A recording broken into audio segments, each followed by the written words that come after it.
ശ്രീവനി നമസ്തേ. നമസ്കാരം. വിഷ്ണു നമ്പൂതിരി ബാക്കിലേക്ക് സ്വാഗതം. തിരുമേനി, ആരായിരിക്കണം തന്ത്രി, എന്തായിരിക്കണം തന്ത്രി? കഴിഞ്ഞ നിരവധി ദിവസങ്ങളായിട്ട് സമൂഹ മാധ്യമങ്ങളിലും എല്ലാ തലങ്ങളിലും ചർച്ച ആകുന്നതാണ് തന്ത്രി എന്ന് പറയുന്നത്. ദേവനെ പോലെ കാണുകയും ദൈവതുല്യം കാണുകയും ചെയ്യുന്ന തന്ത്രി വളരെ പെട്ടെന്ന് ഒന്നുമല്ലാതായി മാറുന്നു. അത് എന്തുകൊണ്ടാണ്? നിരവധി ആൻസർ ഉണ്ടാവാം. പക്ഷേ നമ്മളെല്ലാവരും അഭയം പ്രാപിക്കുന്ന ദൈവ ചൈതന്യമുള്ള, അല്ലെങ്കിൽ ഒരു ശിലയോ ഒരു വിഗ്രഹമോ ഒരു ചൈതന്യമില്ലാത്തതിനെ ചൈതന്യമാക്കി തീർക്കുന്ന തന്ത്രിയും പൂജാരിയും. അപ്പോൾ അത്രയും സ്ഥാനമാനങ്ങളുള്ളവർ എന്തായിരിക്കണം? ഒന്ന് വിശദീകരിക്കാമോ? ഇത് എല്ലാവർക്കും സാധാരണമായിട്ടുണ്ടാകുന്ന ഒരു സംശയമാണ് ഇപ്പോഴത്തെ ഒരു സാഹചര്യത്തിൽ. അതെ, തന്ത്രം അറിയുന്നവൻ മന്ത്രിയും മന്ത്രം അറിയുന്നവൻ തന്ത്രി എന്നാ ഇപ്പോൾ പറച്ചിൽ. എന്നാൽ തന്ത്രസമുച്ചയത്തിലൊക്കെ മന്ത്രി മാതൃകാ ന്യാസമാചരയിൽ മന്ത്രി എന്ന് ഉപയോഗിച്ചിട്ടുണ്ട്, ആ പേര് തന്ത്രി എന്ന് ഉപയോഗിച്ചിട്ടുണ്ട്. ഗുരു, ആചാര്യൻ, ഇങ്ങനെയെല്ലാം ഈ ഒരേ സമാനാർത്ഥകമായിട്ട് ഉപയോഗിച്ചിട്ടുണ്ട്. അപ്പോൾ അതിൻ്റെ വാക്യാർത്ഥത്തിലോട്ടോ ഗൂഢാർത്ഥത്തിലോട്ടോ പോകുന്നതിലുപരി ഇപ്പം തന്ത്രസമുച്ചയം തുടങ്ങുമ്പോൾ തന്നെ പറയുന്ന വിപ്രകുലീന ഹൃദയ സംസ്ക്രിയൗഹ എന്നുള്ള ഈ ഇതെല്ലാം ഉള്ള ആളായിരിക്കണം എന്നാണ് പറഞ്ഞിരിക്കുന്നത്. കുലീനഹ എന്ന് പറഞ്ഞാൽ രണ്ട് കുലവും ശുദ്ധമായിരിക്കണം, ആ ജീൻ കറക്റ്റ് ആയിരിക്കണം എന്നുള്ളതാണ് സാത്വികത്വത്തിന് വേണ്ടിയിട്ട്. അങ്ങനെ വ്യാഖ്യാനങ്ങളുണ്ട്. അത് പറഞ്ഞ് നമ്മുടെ സമയം കളയാൻ വേണ്ടി അറിയാൻ മേത്തുണ്ടല്ല അതപ്പം ഇപ്പൊ ആചാര്യ എന്നുള്ള അഭിപ്രായത്തിൽ പറയുമ്പോൾ ആജിനോധി ശാസ്ത്രാണി ആചാര്യ സ്ഥാപയത്യതി അഭി സ്വയം ആചാര്യതേ തസ്മാത് ആചാര്യ ഇത് കഥ്യത. ഇങ്ങനെ ഓരോന്നിനും ഡെഫിനിഷൻസ് വ്യത്യസ്തമാണ്.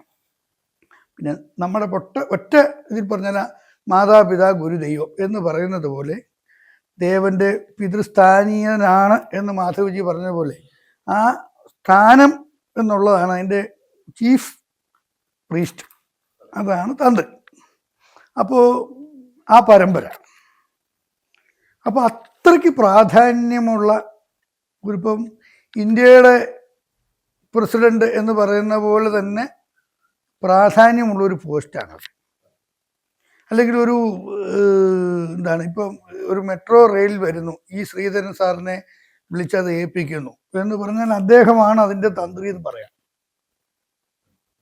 അപ്പോൾ അദ്ദേഹം പറയുന്നത് പോലുള്ള റോ മെറ്റീരിയൽസ് കൊടുക്കുക, അദ്ദേഹം പറയുന്ന എല്ലാ ക്രൈറ്റീരിയകളും അംഗീകരിച്ച് അദ്ദേഹം പറയുന്ന പോലെ ചെയ്താൽ അത് ഇത്ര വർഷം ഓടാൻ സാധ്യതയുണ്ട്.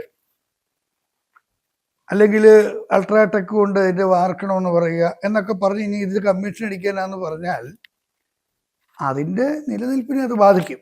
പിന്നെ കള്ളനാണയങ്ങൾ ഉണ്ടായിരിക്കുക ഇല്ലെന്ന് ഞാൻ പറയുന്നില്ല. പക്ഷെ ഇത്രയ്ക്ക് പ്രാധാന്യമാണ് ഒരു തന്ത്രിയെ സംബന്ധിച്ചിടത്തോളം.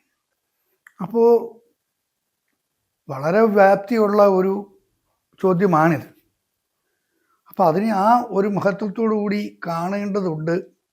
അതിനെ ഇത്തരം രീതിയിലേക്ക് വലിച്ചഴയ്ക്കുന്ന പേരിലൊരു ദുഃഖം തോന്നിയിട്ടാണ് ഞങ്ങളുടെ അഖില തന്ത്രി പ്രചാരക സഭയുടെ നാഷണൽ വൈസ് ചെയർമാനാണ് ഞാനും ചെയർമാനും കൂടെ ഞങ്ങളുടെ സംഘടനയായിട്ട് ബന്ധപ്പെട്ട് കേസ് ഫയൽ ചെയ്തിട്ടുണ്ട്. ഇന്ന് 19-ാം തീയതി ഇന്ന് കേസ് ഹൈക്കോടതി എടുക്കും. ഇത് CBI അന്വേഷണം വേണം.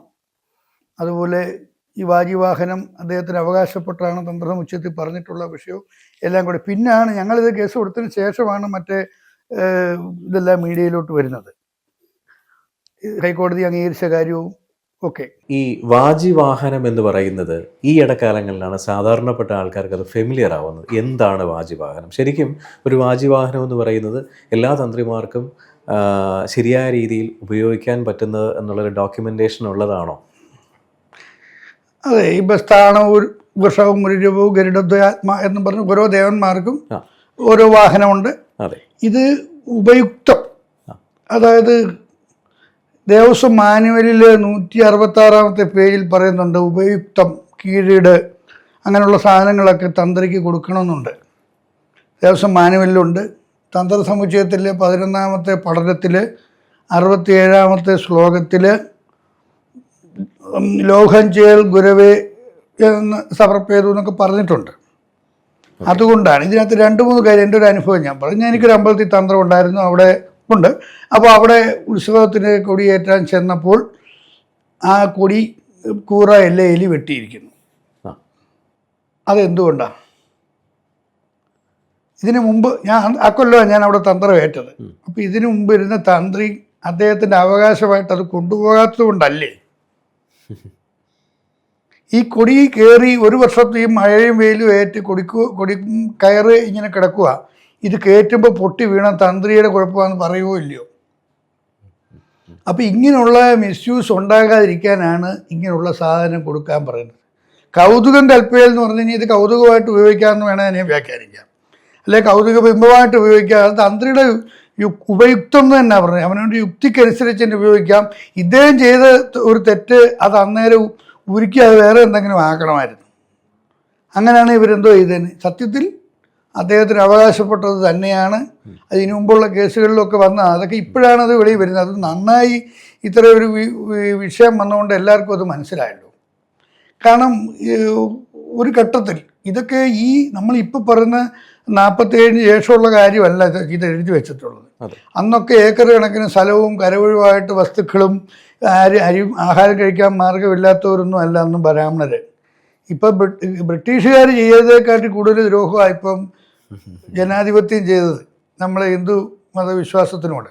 അപ്പം അതുകൊണ്ട് അന്നൊക്കെ എന്താണ്, ഒരു ശാന്തിക്കാരന് പോലും എസ്തു പുകചേതേ നിത്യം ഹിതാർത്ഥി വത്സരത്രയം സൈകോ ദേവകലോകോ നാമ കവ്യഹവ്യ ബഹിഷ്കൃത. ശാന്തിക്ക് ദ്രവ്യം സ്വീകരിക്കാതെ ശാന്തി കഴിക്കണം എന്നുള്ളത് കൊണ്ട് നെല്ലായിരുന്നു ശമ്പളം.